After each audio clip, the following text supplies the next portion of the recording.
கடந்த 10 காலமாக தோல்வி பெறுகிற அணியிலேயே பாமக இடம்பெறுகிறது. தோல்வியை மட்டுமே பாமக பரிசாக பெற்றிருக்கிறது. எப்ப சார் பாமக வெற்றி பெறுகிற அணியில் இருந்திருக்கு? 2011 வெற்றி பெறுற அணியில இல்ல. அது ராமதாசினுடைய முடிவு.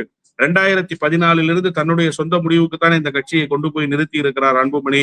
அப்ப அவருடைய கனவு என்பது என்னவாக இருந்திருக்கிறது? அதை செயல்படுத்துகிற இடத்தில் அவர் இருந்திருக்கிறாரா அப்படிங்கிற கேள்வி இருக்குல்ல. எனவே அவருடைய கனவை நிறைவேற்றுகிற இடத்தில் நீங்கள் இல்லை என்கிற முடிவுக்கு ராமதாஸ் வந்து விட்டார். முதல்ல ராமதாசுடைய நம்பிக்கையை பெறுங்க.